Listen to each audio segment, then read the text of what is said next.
लोग देख करके दंग रह जाएंगे, कोई उठाने वाला नहीं मिलेगा।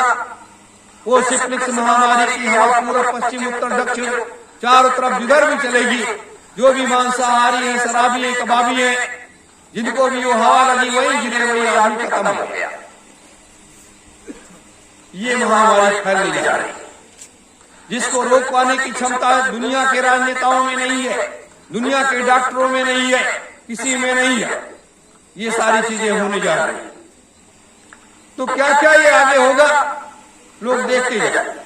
इसीलिए महात्माओं की भविष्यवाणी का एक बड़ा सा बोर्ड यहां हम लगवा देंगे कि हमारे महात्माओं ने क्या कहा, हमारे मनीषियों ने क्या कहा, और लोगों ने उनकी बात को ध्यान नहीं दिया, और आगे क्या क्या होने जा रहा है।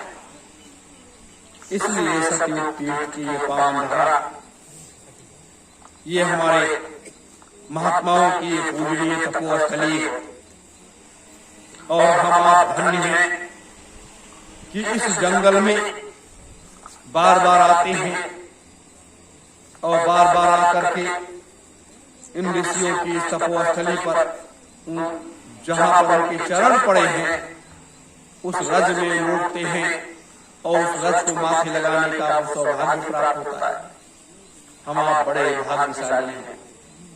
ये भाग्य ये सबको, देवताओं को भी नसीब नहीं होता। मनुष्य की तो बात ही अलग है, देवताओं को भी नसीब नहीं होता। इसके आसपास भी तमाम गांवों में तमाम तरह के लोग रहते हैं, लेकिन उनको भी नहीं मालूम है, उनको भी नहीं मालूम है कि कहां पर क्या हो रहा है, क्या होने जा रहा है, और ये लोग क्या करने आए। लोग तो ये समझते हैं ये लोग तो बाबा लोग हैं और यहाँ पर आए, ये आश्रम बना लिए और यहाँ रहने लगे और ये अपना पूजा पाठ कर रहे हैं। हम पूजा पाठ तो करते हैं, लेकिन हम बाबा बनने नहीं आए। हम पूजा पाठ करने आए, लेकिन हम इस दुनिया की व्यवस्था को बदलने के लिए आए। इस मृतलोक में एक अमन चैन की व्यवस्था को कायम करने के लिए हम लोग आए, और इस धरा पर एक ऐसी व्यवस्था बनाने के लिए आए कि लोग याद करेंगे, हमारी आने वाली पीढ़ियां याद करेंगी जो व्यवस्था यहाँ से बनने जा रही है, जो संदेश यहाँ से पूरी दुनिया को जाने वाला है। लोग याद करेंगे, वो हम आप सब लोग मिलकर के करने आए। हम आप इस कार्य के सहभागी हैं। मेरे धर्म प्रेमी गुरु भाई बहनों, इसलिए कभी भी मन के हारे हार है, मन के जीते जीत, और कभी भी मन को अपने रास्त मत होने देना। ये मन बड़ा चलायमान है, ये मन बड़ा चंचल है, ये मन ही हमें नीचे गिराता है और हमें ऊपर उठाता है। इस मन की गति को अगर पकड़ लो, और मन की गति को पकड़ने के लिए आप इसका उपाय कर लो कि मन की गति को हम कैसे पकड़ लें। मेरे धर्म प्रेमी गुरु भाई बहनों, ये वो सार है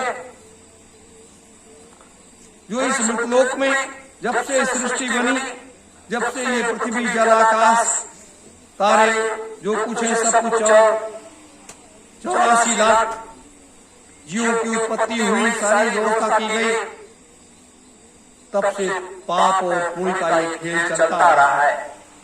तब से पाप और पुण्य का खेल चलता आ रहा है, और ये परिवर्तन सतयुग स्थापना महायज्ञ में ये पाप और पुण्य का खेल भी समाप्त हो जाएगा। तमाम जीवात्माएं, तमाम जीव ऐसे सात शरीर आज भी सतयुग, त्रेता, द्वापर और कलयुग के बैठे हुए हैं। उनको भी इस महायज्ञ में आकर के, और इस महायज्ञ के बाद उनको भी अब जाने का समय उनका आ गया है। इस शरीर को छोड़ करके जाना है। इतने सालों तक उन्होंने इंतजार किया। तो ये महायज्ञ एक इतिहास रचने नहीं जा रहा है, ये कई इतिहास रचने जा रहा है। 84 लाख जीव का जब जन्म मरण होता है, और जब से सृष्टि बनी तब से आज तक तमाम जीवात्माएं प्रेत योनि में बन करके घूमती हैं, वो रहती हैं, उनको उसी में आनंद आता है। तो ऐसे समय में, ऐसी स्थिति में नए नए जीवों का निर्माण होने लगता है और वो जीवात्माएं इसी मृतलोक में प्रेत योनि में रह करके रह जाती हैं। तो इन सब का उद्धार इस युग परिवर्तन, सतयुग स्थापना, महायज्ञ, चौथे महायज्ञ में सबका होगा। तो ये छोटा मोटा काम करने के लिए अपने स्वामी जी महाराज नहीं आए, अपने सत्पुरुष, अपने परम पिता नहीं आए, अपने परम पुरुष जो आए, ये सारी व्यवस्था को, सारा कचरा भारत मृतलोक का साफ करने के लिए आए। और उसके बाद ये सारा कचरा साफ करने के बाद 2,03,000 वर्षों तक किसी प्रकार का कोई कचरा इस मृतलोक में नहीं होगा। उसको करने के लिए आए, उसको करने के लिए आए। तो अब इतनी बड़ी व्यवस्था बनाने का काम अपने मालिक का है। वो इस काम में कल्याणता के साथ में सिद्धाश्रम में लगे हुए हैं, सारी व्यवस्था को वो कर रहे हैं। और हम आप उनके कार्यों में से क्या प्रचार, क्या सहयोग हम कर सकते हैं? हम इतना ही तो कर सकते हैं। जगह जगह प्रचार करना, लोगों को संदेश सुनाना और सेवा सहयोग इकट्ठा करके इस कार्यों में लगा देना और आपको उस रास्ते पर ले जा करके जोड़ लेना। इतने काम तो कर रहे हैं और तो कुछ कर नहीं रहे। तो आगे आओ, कार्य, ये कार्य जो है महायज्ञ का जो कार्य है, ये कार्य सबसे बड़ा कार्य है। ये इतना बड़ा कार्य है, किसी युग में किसी ने नहीं किया है, किसी युग में किसी ने नहीं किया। राम ने नहीं किया, कृष्ण ने नहीं किया, हरिश्चंद्र जी ने कहीं नहीं किया, मोहम्मद साहब ने नहीं किया, कबीर साहब ने नहीं किया, ईसा मसीह ने नहीं किया, बुद्ध जी ने नहीं किया, किसी ने नहीं किया। महात्माओं ने भी नहीं इतने बड़े कार्य को किया। ये सारा कार्य जो है इस बार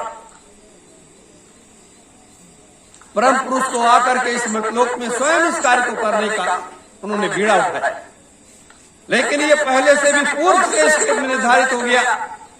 जब ये मृतलोक की सारी संरचना हुई, सारी व्यवस्था हुई, सब कुछ कंप्लीट हो गया, सबके कार्य विभाग बढ़ गए।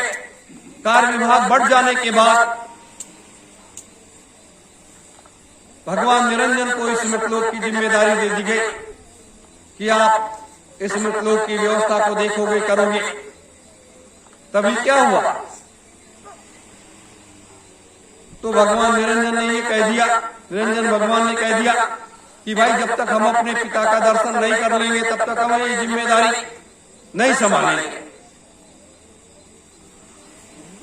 तो जब ये बात उन्होंने खुल करके कह दिया तो उस समय के बाद की स्थिति दूसरी बनी। उधर आद्या महाशक्ति ने भगवान निरंजन को श्राप दे दिया कि उनसे इन्होंने झूठ बोल दिया कि मैंने अपने पिता का एक अंगूठा देख लिया। क्या? तो ये सब बड़ी लंबी कहानी है। मैं इसलिए आपको बता रहा हूं कि ये सब मृतलोक की सारी व्यवस्था कैसे बनती है और कैसे महात्मा बनाते हैं, कैसे क्या करते हैं, परमात्मा कितने बड़े बड़े खेल को खेलता है, ये लोगों को नहीं मालूम। यहाँ तो हम लोग आए, कमाए, खाए और संसार छोड़ करके चले गए। घर गृहस्थी बसाई और नौकरी चाकरी दूर धंधे किए, सारी व्यवस्था किया, उसके बाद फिर संसार छोड़ के चले गए। हम आप इस मसले में कहाँ पड़ते हैं? तो हुआ क्या? उधर से वो श्राप, उधर से ये। फिर यहाँ भगवान शिव को मृतलोक की जिम्मेदारी दे दी गई कि मृतलोक में जब व्यवस्था, पहले तो संहार करने का तुम्हारा काम है और इसको संहार कर देना और पापियों को सफाया कर देना। भगवान शिव ने इस मृतलोक की जिम्मेदारी को संभाल लिया। निरंजन ने क्या किया? निरंजन भगवान ने कहा कि जब तक हम अपने पिता का दर्शन नहीं कर लेंगे तब तक हम कोई जिम्मेदारी नहीं संभालेंगे। 8.5 लाख वर्ष, इतनी बड़ी साधना, 8.5 लाख वर्ष की साधना किसी भी देवी देवता ने, ब्रह्मा विष्णु महेश ने भी नहीं किया जितना भगवान निरंजन ने किया है। 3.5 लाख वर्ष इसी निमिषा में इसी जगह पर उन्होंने बिता दिया, क्योंकि ये जगह तीनों लोकों में सुरक्षित थी। 3.5 लाख वर्ष एक जगह बैठ करके उन्होंने साधना किया। 5 लाख वर्ष अलग अलग जगहों पर 50,000, 10,000, 20,000 वर्षों तक बैठ करके साधना किया। अब आप बताइए, 8.5 लाख वर्ष की साधना करने वाला व्यक्ति कितना बड़ा महान होगा। और ये भगवान निरंजन की साधना, उनका तपोबल है, उनकी शक्ति है कि उन्होंने अपने पिता को इस धरातल पर उतार लिया, अपने पिता को इस धरातल पर आने के लिए मजबूर कर दिया कि आपको इस लोक में जब तक आप आ नहीं आओगे, मैं वहां आकर के आपका दर्शन करने वाला नहीं हूं। ये सब बड़ी लंबी कहानी है मेरे धर्म प्रेमी गुरु भाई बहनों। और यही चीज मैं तो आपको उस सत्य से अवगत कराता हूं, ये रूहानी सत्संग नहीं है, ये दिव्य देववाणी है। ये दिव्य देववाणी है जो सीधे सतलोक से चलती है, सतलोक से चलती है और सीधे इस मतलोक में आती है।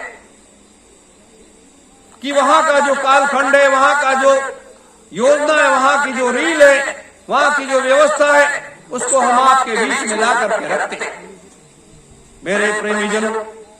और इस चीज को आपको कहीं भी सुनने को नहीं। आप हर व्यक्ति ठीक है, सत्संग हमारी विचारधारा को बदलता है, हमें बुरे रास्ते से अच्छे रास्ते पर लाता है। ये हमारी परंपरा, ये हमारी भारत की संस्कृति है, ये हमारा धर्म है, ये हमारा अध्यात्म है, ये हमारा कर्म है। जिस रास्ते पर हमें कोई भी संत महात्मा हो, उसके सानिध्य में जाना चाहिए और उनके रूहानी सत्संगों को सुनना चाहिए और उनके बताए हुए रास्ते पर चलना चाहिए। लेकिन जब महात्मा ही दूसरे रास्ते पर चल पड़ते हैं, जब महात्मा ही दूसरे रास्ते पर चल पड़ते हैं, तो लोगों पर उसका प्रभाव क्या पड़ेगा। यही कारण है कि आज हमारे महात्माओं का भी प्रभाव खत्म हो गया, हमारे संतों का प्रभाव भी खत्म हो गया। ये समय का एक ऐसा चक्र घूम रहा है, एक ऐसा चक्र घूम रहा है जिस चक्र को सबके समझ से परे आज हम आप सब कितना मेहनत करके यहाँ पर आते हैं, इस सतयुग की धरा पर आते हैं और इस भूमि पर लेट जाते हैं। और ये आज गंगा माता घूमती, ये हमें जल से तृप्त करती है और हमारे देवी देवता हनुमान जी महाराज, नवदात्री माता और समस्त देवी देवता हमारी आप सबकी रक्षा और सुरक्षा करते हैं। हम लोग भी उनको कष्ट देते हैं, लेकिन जब उनके कष्ट में भी उनको अपार खुशी है, वो जब ये कहते हैं कि ये तो धन्य है हम लोग कि हमें भी सेवा करने का मौका मिला है। मेरे धर्म प्रेमी गुरु भाई बहनों, इसीलिए मैं बार बार कहता हूँ कि खोल लो अपने तीसरे नेत्र को, खोल लो अपने तीसरे नेत्र को और उठ चलो आगे। देखो ये संसार कैसा है और देखो सतलोक कैसा है।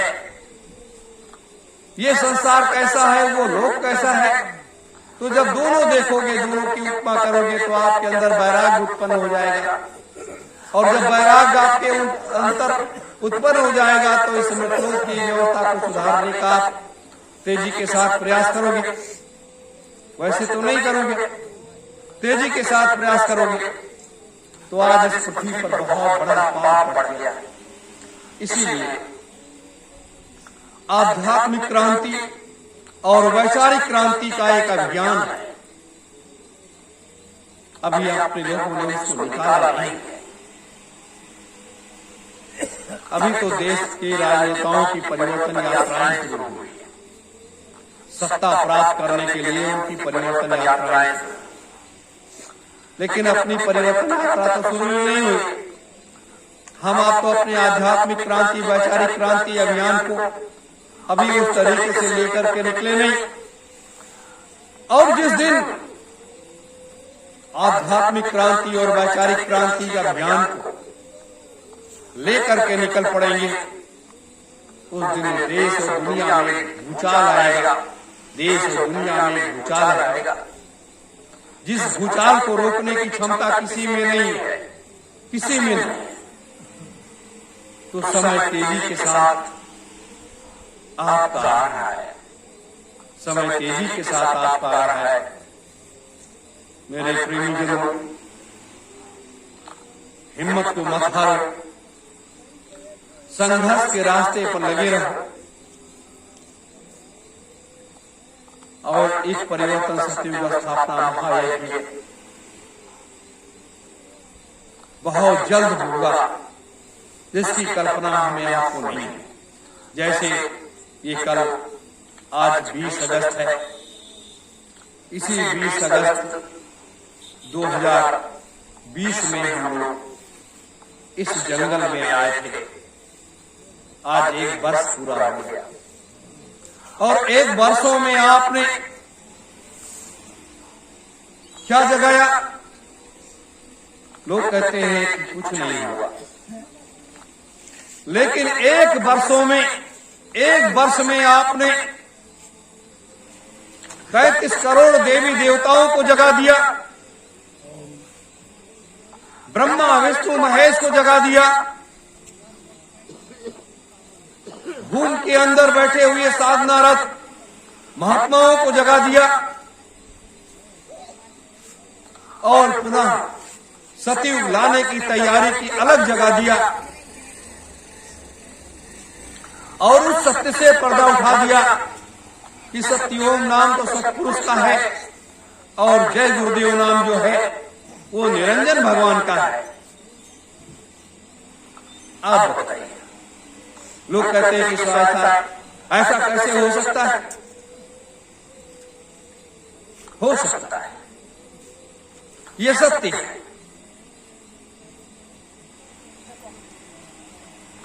स्वामी जी महाराज जब चले, उन्होंने कहा जय गुरुदेव नाम भगवान का है, बीच में कहा कि जय गुरुदेव नाम परमात्मा का है, फिर कहा कि जय गुरुदेव नाम तो भाई प्रभु का है।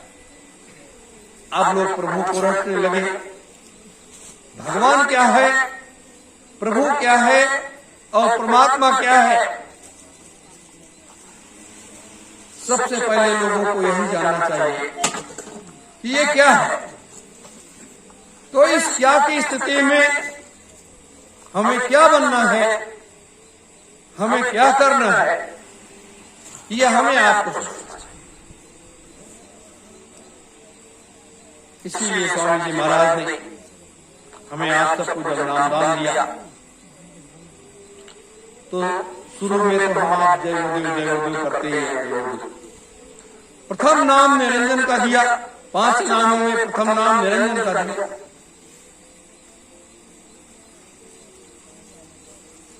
तो उन्होंने प्रथम नाम निरंजन का क्यों हमें आपको जपाया? लोगों ने कहा, स्वामी जी महाराज ने तो कहा कि भाई ये काल का देश है, निरंजन का देश है, इसलिए जिस राज्य में रहोगे तो उसका नाम लेना तो आवश्यक है। लेकिन नहीं, इसके पीछे एक बड़ा राज था। भगवान निरंजन की 8.5 लाख की साधना जब सत्पुरुष को इस मृतलोक में आने के लिए मजबूर कर दिया, तो उन्होंने 8.5 लाख वर्ष की साधना से प्रसन्न होकर के नाम रूपी उस दान में प्रथम दान उन्होंने अपने पुत्र का ही, निरंजन का ही कर दिया। अपने पुत्र का ही उन्होंने दान कर दिया और कहा इसका जब हम भाई सिमरन करते हैं, ध्यान करते हैं, भजन करते हैं, तो 5 नाम जो उन्होंने बताया, उन 5 नामों में हम इसलिए जपते हैं कि हमारा कल्याण होगा, हमें परमात्मा का मिलन हो जाएगा, हमारे घर परिवार में सुख और शांति आएगी, कहीं किसी प्रकार की कोई मुसीबत नहीं होगी। ये सारा तो ये बड़े बड़े राजरहस्य है। इस राजरहस्यों से जितना भी हम पर्दा उठाते चले जाएंगे उतना ही ये खुलता चला जाएगा। हमारे पास मालिक का दिया हुआ थोड़ा बहुत खजाना है, जिसको मैं आपको भरपूर लुटाने का हर संभव प्रयास करता हूं। लेकिन अब वो कितने लोग लूट पाते हैं नहीं लूट पाते हो तो वो जाने उनका काम है। लेकिन मैंने सोचा है कि अक्टूबर में जरूर कुछ ऐसे कार्य किए जाएं जिससे एक नया संदेश लोगों के बीच हो जाए। मेरे प्रेमीजनों, तो ये समय बहुत अमूल्य समय है और इस अमूल्य समय में जितना भी आप लोग पाठ पढ़ लोगे, जैसे लोगों ने कहा कि नामदान तो मिल नहीं रहा, हम कहाँ चले जाए, किससे नामदान ले ले, क्या करें। एक रास्ता दे दिया फट से स्वामी जी ने, कहा बच्चों बस सत्यओम जय गुरुदेवाय नमः, सत्यओम जय गुरुदेवाय नमः, सोते जागते उठते बढ़ते चलते फिरते आप इस नाम को जप सकते हो। तो जब इस नाम को जप सकते हो तो ये समझ लीजिए कि मालिक ने हमें इसको दान के रूप में दे दिया, एक महामंत्र दिया, इस कलयुग का एक सबसे बड़ा ताकतवर महामंत्र दिया। तो आप जब इसे जपेंगे तो आपका फायदा होगा। तो इसीलिए मृतलोक में ये सारी व्यवस्थाएं डाली गई और आप लोग कभी भी विचलित नहीं हो। कहीं भी मुसीबत आए, कभी भी परेशानी आए, कोई भी दुख तकलीफ आए, आप मालिक को याद करो, मालिक से पुकारो, मालिक के आगे रोने लगो कि हम अब कहाँ जाएं, आपको छोड़कर के कहाँ जाएं, किससे हम ये अरदास करें, किससे अपने दुख तकलीफों को कहें। तो मालिक को आपकी अरदास को सुन लेगा, आपकी प्रार्थना को सुन लेगा। मेरे धर्म प्रेमी गुरु भाई बहनों, इसलिए आप सब हमेशा सत्य के मार्ग पर चलते हो। मैंने थोड़ा बहुत संक्षेप में राजनेताओं के बारे में बताया। हमें एक लड़ाई देश के राजनेताओं से भी लड़ना है, चाहे हम उनको औरंगजेब समझ लें, चाहे हम अंग्रेजी शासक समझ लें,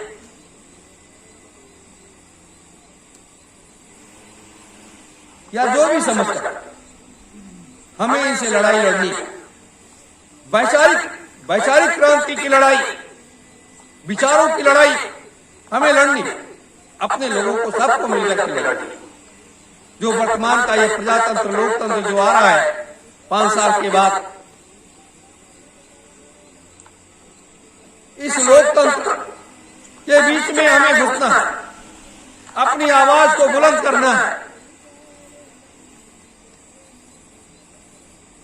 तो जब हमें आपको आवाज को बुलंद करना है तो हमें लोगों के बीच में जाना होगा। तो जाने के लिए एक मार्ग तैयार किया गया कि नहीं, कम से कम इस उत्तर प्रदेश में देखा जाए कि उत्तर प्रदेश विधानसभा चुनाव में भाग लिया जाए, तो उसकी तैयारी भी की जा रही है। अब आप कहोगे कि राजनीति में जाने से क्या फायदा है? राजनीति में जाने से फायदा है कि आप अपनी आवाज को बुलंद कर सकते हो, आप अपनी आवाज को स्पष्ट कह सकते हो कि हम इस देश में ये चीजें नहीं चलने देंगे, हम ये व्यवस्था को नहीं होने देंगे, हम जो ये व्यवस्था है सही व्यवस्था है उसको आप लागू करें।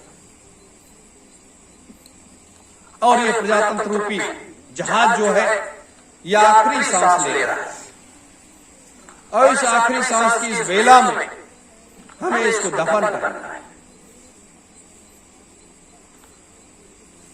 अपने को इसे दफन करना, तो ये प्रजातंत्र रूपी जहाज अब डूब रहा है, इसको दफनाने का समय है। मेरे धर्म प्रेमी गुरु भाई बहनों, ये मैं इसलिए आपको थोड़ा थोड़ा करके बताया हूं। कल शाम को विस्तार से आपको आध्यात्मिक रास्ते का वो सत्य बताऊंगा कि जिस अध्यात्म के बारे में कभी स्वामी जी महाराज ने भी पर्दा नहीं उठाया, मैं इसलिए बताऊंगा कि इस पर्दे को उठाने की आवश्यकता है।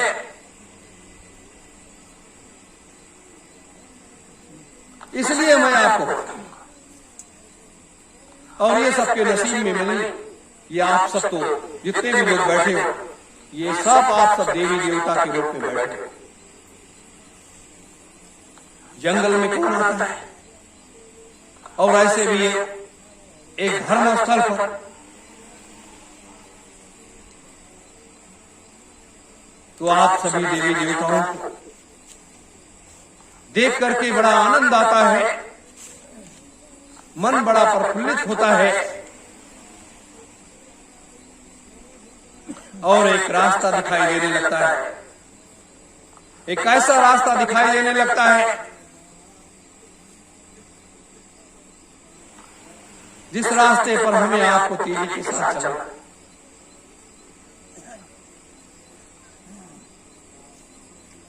ये कुछ महत्वपूर्ण बातें थी जो मैंने आपके बीच में रखी हैं। आप लोग भी, बहुत से लोग आज सफर करके आए और थकान भी उनके शरीर में होगी, तब भी लोग बैठ गए। हमारे विचारों को सुनने के लिए, देवी मां के विचारों को सुनने के लिए। तो ये कर्म का क्षेत्र है, और इस कर्म के क्षेत्र में ये लड़ाई आप अपने लोगों को जीतती है, और ये लड़ाई आप जीत करके रहे हैं। ऐसा नहीं कि नहीं, लड़ाई को नहीं जीत सकते। कौन सी लड़ाई? युग परिवर्तन की लड़ाई। स्वामी जी महाराज ने नारा दिया था, कलयुग में कलयुग जाएगा, कलयुग में सतयुग आएगा। तो उस सतयुग को साकार करने के लिए, महात्माओं के संग में बैठने के लिए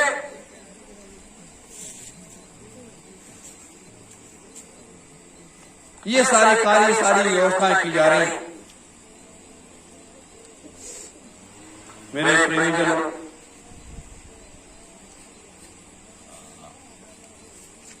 ये कब तक हम लोग ऐसे ही सहते रहेंगे?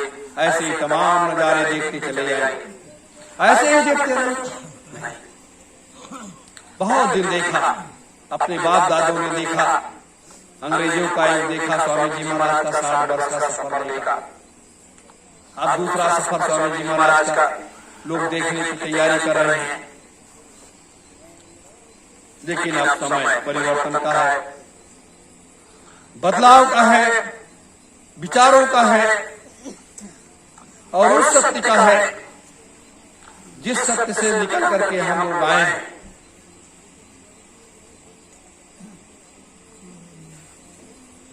तो ये जो बातें मैंने आज कही हैं, उसे आप लोग चिंतन मनन जरूर करिएगा। और जब आप चिंतन मनन करेंगे तो आपके समझ में बहुत सी बातें आएंगी,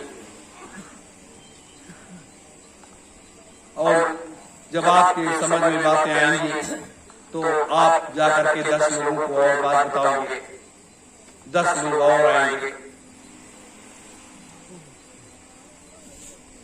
तो ये मुख्य बात थी जो मैंने आपके बीच में रखी है। अब आप सब मेरे साथ एक नारा जरूर लगाएंगे। जय गुरुदेव, जय गुरुदेव, जय गुरुदेव, जय गुरुदेव,